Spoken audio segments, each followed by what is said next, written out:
देखो, आज हम लोग एक सिंपल सा बात समझते हैं। आपका जो लाइफ है वो आपके गोल की वजह से नहीं, आपके हैबिट की वजह से बनती है। आज हम जो भी हैं वो हमारे आदतों का ही रिजल्ट होता है, क्योंकि हम जो भी चीज बार बार करते हैं, डेली उसी काम को करते हैं, तो हम वैसा ही बन जाते हैं। देखो, किसी भी काम को बार बार करने से वही हमारा हैबिट बन जाता है, क्योंकि ये जो बात है, ये जो चीज है, वो हमारे सबकॉन्शियस माइंड में बैठ जाता है। आज जो भी इंसान सक्सेसफुल है तो वो अपने आदतों के वजह से ही है। अगर कोई इंसान अनसक्सेसफुल है तो उसका कारण भी उसका आदत ही है, क्योंकि आज हम अपने दिन के जो 40% काम है उसको अपने आदत के वजह से ही करते हैं, चाहे वो ब्रश करना हो या फिर कोई मोबाइल स्क्रॉलिंग करना ही क्यों ना हो। सबसे पहले ये समझते हैं कि ये जो आदत है वो हमारे विल पावर से नहीं, वो एक लूप से बनती है। वो लूप है क्यू, एक्शन और रिवार्ड। देखो, इसको एक एग्जांपल समझते हैं। आपके साइड में मोबाइल फोन रखा हुआ है और उसमें एक नोटिफिकेशन आता है, तो वो आपका क्यू हो गया। आप उस नोटिफिकेशन को देखने के लिए फोन को उठाते हो, तो वो हो गया आपका एक्शन। उसके बाद आप उस मैसेज को देखकर आपको हैप्पीनेस मिलता है, आपके अंदर से डोपामिन रिलीज होता है, तो ये हो गया आपका रिवार्ड। और यही लूप बार बार रिपीट होता है और आपका हैबिट बन जाता है। इसका मतलब सिंपल सा है, अगर आपको अपने हैबिट को बदलना है तो आपको अपने लूप को भी बदलना होगा। और दिक्कत क्या है पता है, हम कोई भी आदत लगाना तो चाहते हैं लेकिन वो लगती ही नहीं है। क्यों? क्योंकि हमें उस काम में मजा नहीं आ रहा होता है।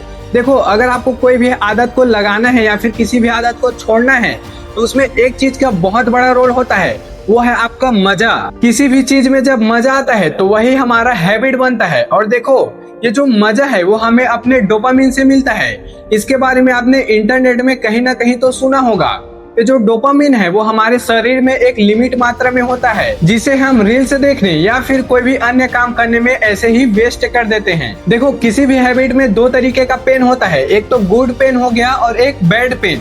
अब वो आपके ऊपर है कि आपको गुड पेन लेना है या फिर आपको बैड पेन लेना है। देखो, आपको अभी एक्सरसाइज करके गुड पेन लेना है या फिर बाद में बीमारियों से आपको बेड पेन लेना है, ये आपके ऊपर है। एक तो अच्छी हैबिट का दर्द है और दूसरा उस हैबिट को नहीं करने पर आपके शरीर में जो नुकसान होगा उसका दर्द है। अब इसका डिसीजन आपको लेना है कि आपको अभी काम करके भविष्य में अच्छे से जीना है या फिर अभी मजे करके भविष्य में काम करना है।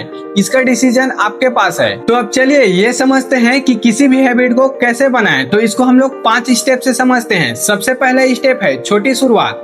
देखो, रूल सिंपल है, आप इतना छोटा चीज से शुरुआत करो कि आप खुद भी उसको टालने से मना कर दो। चलिए इसको एक एग्जांपल समझते हैं। अगर आपको आज 50 पुशअप लगाने हैं तो आप केवल आज 5 ही पुशअप लगाओ। अगर आपको आज 2 घंटे पढ़ाई करने हैं तो आप केवल 10 मिनट ही रीडिंग करो।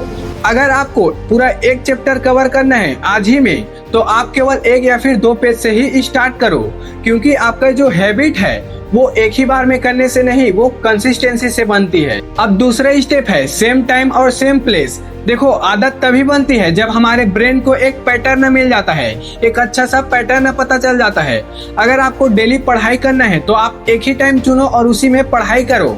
डेली कुछ भी काम हो, आप एक ही जगह पर और एक ही टाइम पे पढ़ाई करो। इससे आपका ये जो ब्रेन है वो ऑटोमेटिक ही वो काम करने में लग जाता है। अब तीसरा स्टेप है हैबिट स्ट्रेचिंग। देखो भाई, आप अपने किसी भी पुराने काम के साथ नए काम को जोड़ सकते हो। इसको एक एग्जांपल समझते हैं। अगर आप कोई ब्रश कर रहे हो 5 मिनट, तो उसके जस्ट बाद आप 5 मिनट मेडिटेशन करो। अगर आप खाना खाते हो तो उसके 10 मिनट जस्ट बाद आप कोई पढ़ाई करने लगो, क्योंकि ऐसे करने से आपका जो नया हैबिट है वो जल्द ही डेवलप होता है। अब चौथा स्टेप है इन्वायरमेंट डिजाइन। देखो भाई, आपको जो भी काम करना है उसके हिसाब से आपका इन्वायरमेंट होना चाहिए। अगर आपको पढ़ाई करना है तो आपके टेबल में बुक होना चाहिए।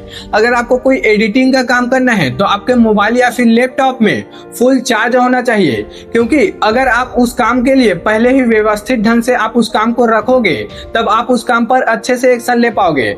अगर उस काम को करने के लिए आपका वो जो चीज है वो व्यवस्थित ढंग से नहीं है तो आप उस काम को टालते जाओगे और टालते जाओगे। अब पांचवा और सबसे लास्ट स्टेप है ट्रैक करो। देखो भाई, आप अपने कैलेंडर या फिर नोटबुक में ये ट्रैक करो, ये एनालाइज करो कि आप कितने ज्यादा प्रोग्रेस में हो, क्योंकि ऐसे करने से आपके अंदर से एक मोटिवेशन आता है और आप उस काम को और भी अच्छे से करने लगते हो। तो दोस्तों, आदत बनाना मुश्किल नहीं है, आदत तो गलत तरीके से बनाना मुश्किल है।